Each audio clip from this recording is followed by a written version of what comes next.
अस्सलाम वालेकुम मेरे समझदार पाकिस्तानी। मेरा नाम रेहान तारिक है और आप मेरा यूट्यूब चैनल और फेसबुक पेज देख रहे हैं। करोड़ दरूद आका दो जहां नबी मेहरबान मोहम्मद मुस्तफ़ा सल्लल्लाहु अलैहि वसल्लम पर। इस दुआ और इस उम्मीद के साथ इस व्लॉग का आगाज करते हैं कि अल्लाह रब्बुल इज़्ज़त इस मुल्क के फैसला साजों के दिलों में समझदार पाकिस्तानियों के लिए नरमी पैदा कर दे। मुल्क में मजीद सूबे बनने चाहिए। ये वो सोच है जो नई नहीं है, बल्कि इन पर्टिकुलर इस्टेब्लिशमेंट में, पाकिस्तानी इस्टेब्लिशमेंट में ये सोच बहुत ज्यादा पुरानी है।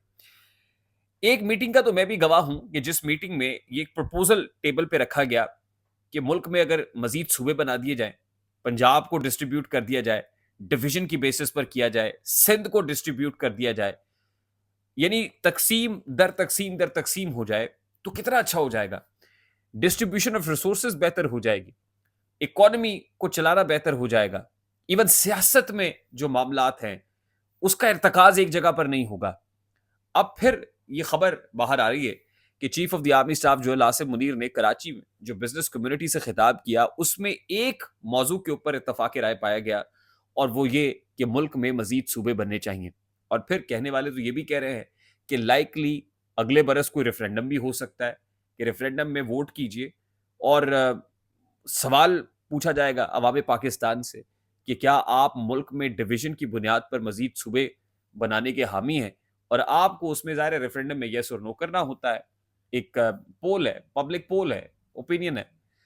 और ज़ाहिर है करने वालों को तो मुल्क में रेफरेंडम तो पहले भी होते रहे हैं, जो मुशर्रफ साहब के दौर में भी रेफरेंडम। अब इवन लोगों को प्रेसिडेंशियल फॉर्म ऑफ गवर्नमेंट बहुत अच्छा लगता है। जब आप हुकूमत में आते हैं और जब आपके पास पावर होती है तो आप सारी पावर समेटना चाहते हैं। आप पावर का इर्तकाज चाहते हैं एक जगह पे, और फिर प्रेसिडेंशियल फॉर्म ऑफ गवर्नमेंट की कि मुल्क में सदारती निज़ाम होना चाहिए। तो सवाल तो ये भी उठ रहा है कि क्या फिर अगले बरस को सदारती निज़ाम के लिए रेफरेंडम भी हम देख रहे होंगे? ये बड़ा इंपॉर्टेंट और बड़ा क्रिटिकल टॉपिक है। इसके ऊपर ज़रा आगे चल के बात करते हैं। लेकिन उसके साथ-साथ मैं आपको ये बता दूँ कि आज रावलपिंडी में क्या हो रहा है। रावलपिंडी में पाकिस्तान तहरीक-ए-इंसाफ एहतजाज कर रही है। लेकिन बिल्कुल उसी तरह जैसे पाकिस्तान तहरीक-ए-इंसाफ ने संजानी के मकाम पे जलसा किया, जो इस्लामाबाद से तकरीबन 30 किलोमीटर दूर था। पूरा इस्लामाबाद बंद किया हुआ था। इस्लामाबाद रेड ज़ोन तक सील था। संजानी में जलसा हो रहा है, रेड ज़ोन सील है। बिल्कुल उसी तरह से एहतजाज रावलपिंडी में हो रहा है। डिस्ट्रिक्ट अटक, डिस्ट्रिक्ट चकवाल और उसके साथ-साथ जो दीगर शाहराहें हैं, इस्लामाबाद की हों या पिंडी की हों, वो भी बंद कर दी गई हैं। इन पर्टिकुलर इस्लामाबाद एक्सप्रेस हाईवे मुकम्मल तौर पर सील किया गया है। फैज़ाबाद का मकाम कंटेनर्स लगाकर बंद कर दिया गया है। रेंजर्स की भारी नफरी तैनात की गई है। सेक्शन 144 इम्पोज है। हत्ता कि हमने गुज़श्ता रात जो वहाँ पर व्लॉगर्स थे, यूट्यूबर्स थे, कुछ सहाफ़ी भी थे, उनको भी पुलिस की जानिब से पकड़ा गया, पुलिस वैन्स में डाला गया। और हर मुमकिन जो फस्तायत है वो पंजाब हुकूमत की तरफ से दिखाई दे रही है। चीफ मिनिस्टर पंजाब मरियम नवाज साहिबा जो लाहौर में हुआ, अब वही तारीख बल्कि उससे भी ज़्यादा इंटेंसिफाइड जो वाकिफ़ान हाल है देखने वाले ये बता रहे हैं कि वो रावलपिंडी में रकम हो रही है। भाई पाकिस्तान तहरीक इंसाफ के इस एहतजाज से इतना खौफ क्या है? प्रॉब्लम क्या है? पकड़-धकड़ क्या है?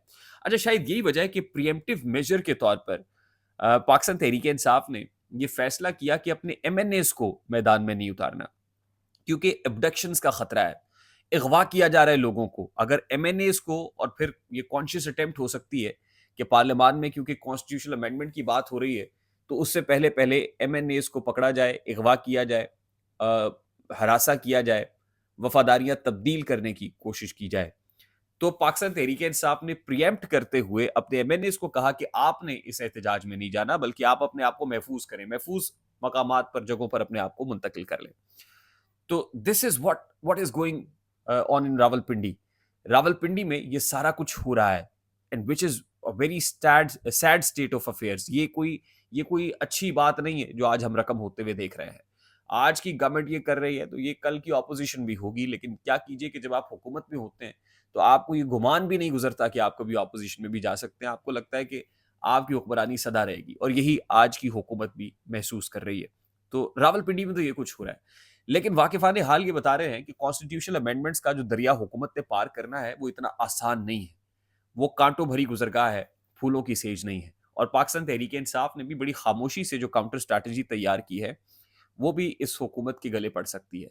हुकूमत तो ये सोच रही है कि इलेक्शन कमीशन के रास्ते कोई ना कोई मामला निकल आएगा, लेकिन वो मामला निकलता हुआ नज़र नहीं आ रहा। ख़ास तौर पे तहरीक-ए-इंसाफ ने कल जो कुछ किया, सुप्रीम कोर्ट के बाहर एहतजाज हो या मौलाना फजल रहमान से मुलाकातें हों, जो एक्टिविटी पीटीआई की है, वो एक्टिविटी बहुत ज़रूरी है पीटीआई के लिए अगर वो इस कॉन्स्टिट्यूशनल अमेंडमेंट को रोकना चाहते हैं। फिर इंपॉर्टेंट चीज़ ये है कि सुप्रीम कोर्ट ऑफ पाकिस्तान में क्योंकि इलेक्शन कमीशन ने वजाहत के लिए, रहनुमाई के लिए उनसे पूछा है, इवन जो वजाहती नोट था सुप्रीम कोर्ट का, उसके ऊपर भी मजीद रहनुमाई मांग ली है।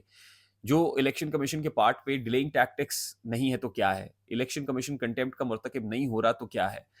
और अब ज़रा ये बता रहे हैं सुप्रीम कोर्ट ऑफ पाकिस्तान के अंदर से कि वो जजेस जो 8 जजेस जिन्होंने अक्सरियती फैसला दिया, अब उनकी तादाद 8 नहीं है।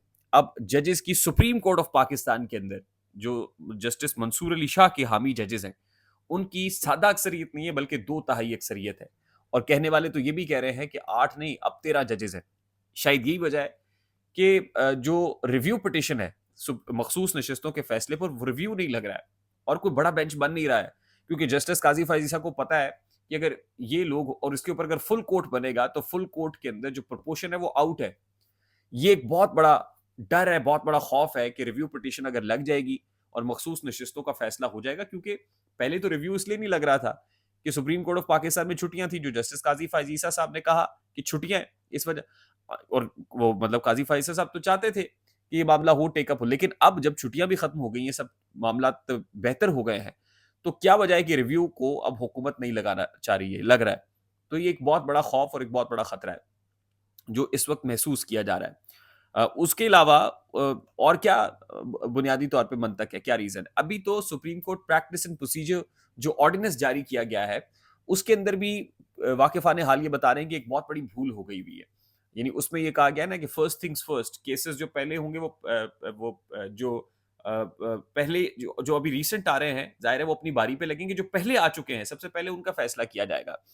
तो फिर किस अंदाज में आर्टिकल 63 की तशरीह का केस 30 सितंबर को लग सकता है अगर प्रैक्टिस एंड प्रोसीजर ऑर्डिनेंस जो है वो ये कहता है कि जो पहले वाले केसेस हैं उनको निपटाया जाए। तो ये एक टेक्निकलिटीज हैं जिन पर बहुत सारे सवालात खड़े हो गए हैं और जस्टिस काजी फायजीसा लाख ये कहें कि आइन और कानून और ये सारा कुछ, लेकिन लगता ये है कि उनके लिए एक बहुत बड़ा खतरा खड़ा हो गया है और ये हिस्ट्री जो लिखी जा रही है ये वो कोई दुरुस्त साइड के ऊपर खड़ा हुआ नहीं पाएंगे वो अपने आप को। उसके साथ साथ मैं आपको बता दूं कि जो सूबों की तकसीम का मामला chief of the army staff के कराची के दौरे के दौरान हुआ है, इस हवाले से ज़ाहिर है माजी में पंजाब में भी जनूबी पंजाब सूबा बनाने की बात होती रही, ये सारी चीज़ें हैं। जो बनाने वाले हैं उनको ये लगता है कि एक तो डिवाइड होगा, जो पंजाब इतना बड़ा सूबा है जिसमें एक हुकूमत आ जाती है, एक गवर्नमेंट आ जाती है, नून लीग और उसकी वजारत आला होती है, एक पाकिस्तान तहरीक इंसाफ, और तो उनको जो है ना वो ओपन फील्ड दे दिया जाता है, स्मूथ सेलिंग के लिए पूरा गो हेड ग्रीन सिग्नल मिल जाता है, जो सियासतदान को मजबूत कर देता है, एक पार्टी के रूल को मजबूत कर देता है। अगर डिस्ट्रीब्यूशन होगी, ज़्यादा वीक जो है वो सियासत जमातें होंगी, किसी एक पार्टी के पास इख्तियार नहीं होगा, उससे मामलात को चलाना ज़रा आसान होगा। In the back of the mind ये सब चीज़ें चल रही होती हैं। इंशाल्लाह इसके ऊपर डिटेल में फिर कभी बात करेंगे। व्लॉग लंबा हो रहा है, आई होप मेरी बात आप तक पहुँची होगी, अगर पहुँच जाए तो वीडियो को लाइक और शेयर करना मत भूलिएगा। चैनल पे नए हैं तो चैनल को सब्सक्राइब कर लीजिएगा, बेल आइकन ज़रूर दबाइएगा। मुझे रेहान तारिक को इजाज़त दीजिए, अपना बहुत सारा ख्याल रखिएगा। अस्सलाम वालेकुम।